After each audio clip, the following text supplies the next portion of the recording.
Namaste. A B C news ലൈവിൽ ഏതാനും ദിവസങ്ങൾക്ക് മുമ്പ് ഞങ്ങൾ സംപ്രേഷണം ചെയ്ത ഒരു വീഡിയോ ആണ് NSSും SNDPയും തമ്മിൽ മഞ്ഞുരുകുന്നു എന്നത്. ഇതാ ഇന്നിപ്പോൾ കുതിരമുഖത്തു നിന്ന് തന്നെ, അതായത് SNDP ഭാരവാഹിയായിട്ടുള്ള വെള്ളാപ്പള്ളി നടേശൻ്റെ വായിൽ നിന്ന് തന്നെ അത് പുറത്തു വന്നിരിക്കുന്നു. അദ്ദേഹം ചോദിച്ചത്, മാധ്യമങ്ങളോട് നേരിട്ട് തന്നെ തത്സമയം തന്നെ ചോദിച്ചത്, എന്തിനാണ് NSSുമായിട്ട് ഇനി പിണക്കം? ഇനി എന്നുള്ളതിന് നമ്മൾ അടിവരയിടണം. ഇനി പിണക്കമെന്നാണ് അദ്ദേഹം പറഞ്ഞത്. അത് പറഞ്ഞ് 24 മണിക്കൂറിനകം തന്നെ NSS general secretary G. Sukumaran നായരുടെ പ്രസ്താവന വന്നിരിക്കുന്നു. അതായത് SNDP യോഗവുമായി വെള്ളാപ്പള്ളി നടേശനുമായി ചർച്ചയ്ക്ക് തയ്യാറെന്നു. അതായത് ഇരു കൂട്ടരും തമ്മിൽ മഞ്ഞുരുകിയെന്ന് മാത്രമല്ല, ഞാൻ നേരത്തെ പറഞ്ഞതുപോലെ അവർ തമ്മിലുള്ള പിണക്കം എന്ന് പറയുന്നത് ഒരു സൗന്ദര്യ പിണക്കം മാത്രമായിരുന്നു എന്ന് കൂടിയാണ്. ആ സൗന്ദര്യ പിണക്കം കൂടി ഇപ്പോൾ ഇല്ലാതായിരിക്കുന്നു.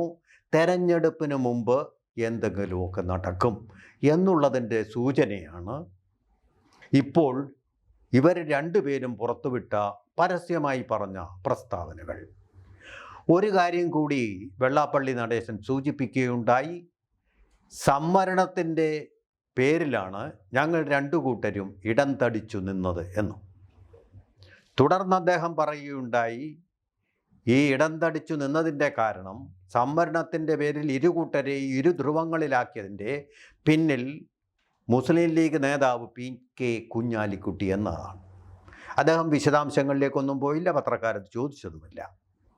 പക്ഷേ ഇതിൻ്റെ ചരിത്രത്തിലേക്ക് നമ്മൾ പോയി കഴിയുമ്പോൾ നമുക്ക് മനസ്സിലാക്കേണ്ട കാര്യം, NSSുമായിട്ട് ഇവർ നേരത്തെ ഉണ്ടാക്കിയ സഖ്യം തകർന്നത് സംവരണത്തെക്കുറിച്ച് ഉള്ള അഭിപ്രായ വ്യത്യാസങ്ങളിലൂടെയാണ്.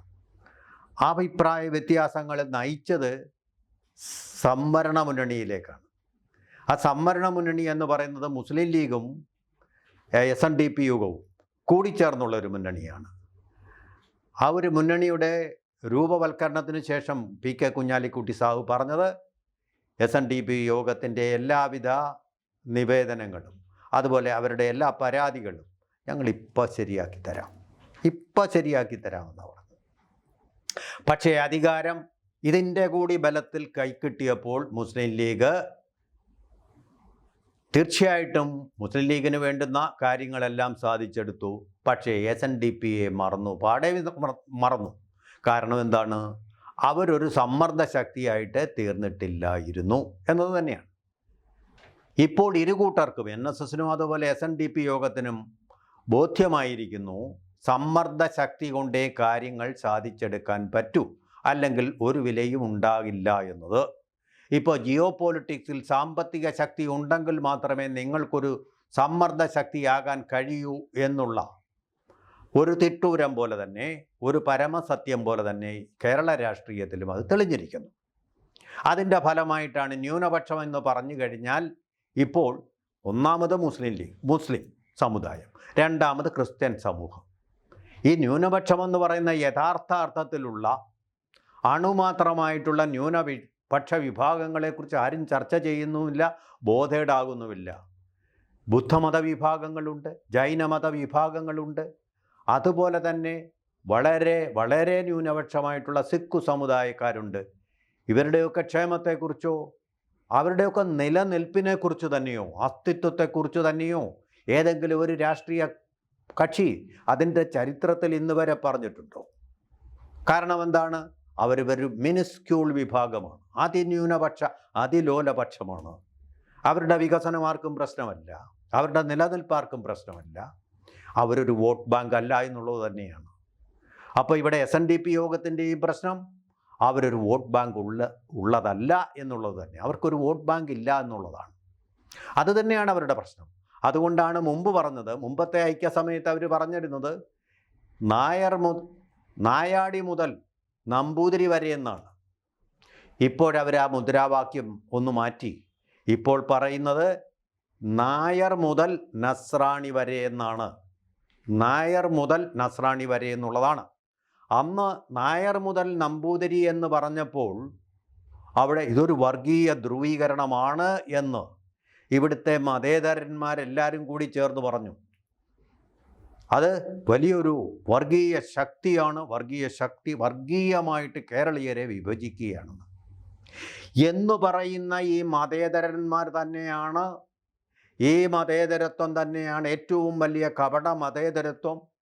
വർഗീയതയ്ക്ക് കുടപിടിക്കാനുള്ള ഒരു തണലാണ്. ആ തണലിൽ നിൽക്കുന്നയാളാണ് VD സതീശൻ എന്നാണ് വെള്ളാപ്പള്ളി നടേശൻ പറയുന്നത്. അദ്ദേഹം അതുപോലെ തന്നെ വളരെ പ്രധാനപ്പെട്ട ഒരു കാര്യം പറഞ്ഞു. VD സതീശൻ എന്ന് പറയുന്ന ആള് ഈഴവ വിരുദ്ധനാണ്. അദ്ദേഹം പറഞ്ഞ വാക്കുകളാണ്, ഞാൻ പറയുന്നതല്ല. ഈ ഈഴവ വിരുദ്ധനാണെന്ന് വെള്ളാപ്പള്ളി പറയുന്നത് ഒരല്പം കൗശലത്തോടു കൂടിയാണ്. എന്താണ് ഇതിൻ്റെ ഒരു ഇമ്പാക്റ്റ്? വെറും ഒരു കൗതുകത്തിന് പറയുന്നതല്ല. പറവൂരിൽ തന്നെയായിരിക്കും VD സതീശൻ ഈ നിയമസഭാ തെരഞ്ഞെടുപ്പിൽ വിധി തേടുന്നത്. അവിടെ തോൽപ്പിക്കാനുള്ള ഒരു പരിപാടി തന്നെയാണ് ആ വാക്യങ്ങൾ. അതിന് ഇമ്പാക്റ്റ് ഉണ്ടാവാതിരിക്കാൻ ഇടമില്ല. അദ്ദേഹം കാപട്യക്കാരനാണെന്ന് പലവട്ടം പറഞ്ഞു. ഞാൻ സമുദായ സംഘടനകളുടെ തിണ്ണ നിരങ്ങാൻ പോകില്ലെന്ന് പറഞ്ഞ അദ്ദേഹം സഭാ നേതൃത്വങ്ങളുടെ പഠിക്കൽ സ്വന്തം കാർ ഉപേക്ഷിച്ച് വ്യാജമായിട്ട് വേറൊരു കാറിൽ പോയി. അതായത് രാഹുൽ മാൺകൂട്ടത്തിൽ കാണിക്കുന്ന പോലെ ഒരു കള്ളത്തരം. അദ്ദേഹം കേസിൽ പ്രതിയാക്കപ്പെട്ടപ്പോൾ MLA കാർ ഉപേക്ഷിച്ച് വേറൊരു കാറിൽ അദ്ദേഹം സഞ്ചരിച്ചു എന്ന് പറയുന്നത് പോലെ തന്നെ സഭാ ആസ്ഥാനത്തേക്ക് എത്താൻ വേണ്ടി ഈ മനുഷ്യൻ, ഈ സതീശൻ എന്ന് പറയുന്ന മതേതരത്തിൻ്റെ മഹനീയമായിട്ടുള്ള പ്രതീകം സ്വന്തം കാർ ഉപേക്ഷിച്ച് വേറൊരു കാറിൽ ഒളിച്ച് സഭാ ആസ്ഥാനത്തെത്തി തിണ്ണ നിരങ്ങുക തന്നെ ചെയ്തു. അതുപോലെ തന്നെയാണ് അദ്ദേഹത്തിൻ്റെ ഈ മതേതര മുദ്ര, മതേതരമായിട്ടുള്ള ആ കുപ്പായം, അതിനുള്ളിൽ വർഗീയത ഒളിച്ചിരിക്കുന്നു എന്ന് മാത്രമല്ല, വെള്ളാപ്പള്ളി നടേശൻ പറയുന്നത് ഒരു മുസ്ലിം മുഖ്യമന്ത്രിയെ കേരളത്തിൽ അവരോധിക്കാൻ വേണ്ടിയാണ് VD സതീശൻ കിണഞ്ഞ് പരിശ്രമിച്ചു കൊണ്ടിരിക്കുന്നത്. അതിരൂക്ഷമായ ഭാഷയിലുള്ള ഈ വിമർശനങ്ങൾ ചെന്നെത്തുന്നത് പറവൂരിലാണ്. പറവൂർ എന്നറിയാൻ, പറവൂർ, ചേരാനല്ലൂർ, ആലുവ വരെ, ആലുവ അദ്വൈതാശ്രമം വരെ ഹിന്ദു മുന്നേറ്റത്തിൻ്റെ സ്ഥലമാണ്. ഹൈന്ദവ മുന്നേറ്റം, ഈഴവ സമുദായത്തിലൂടെ ഹിന്ദുമതത്തിൻ്റെ ഏറ്റവും വലിയ മുന്നേറ്റം ഉണ്ടായ ഒരു പ്രദേശമാണ് ചേരനല്ലൂർ എന്നൊക്കെ പറയുന്നത്. ചരിത്രം വായിച്ചു നോക്കിയാൽ മനസ്സിലാവും. ആ മുന്നേറ്റം, യഥാർത്ഥമായ ഹൈന്ദവ മുന്നേറ്റം ഉണ്ടായത് ഈഴവരിലൂടെയാണ്, ശ്രീനാരായണ ഗുരുവിലൂടെയാണ്.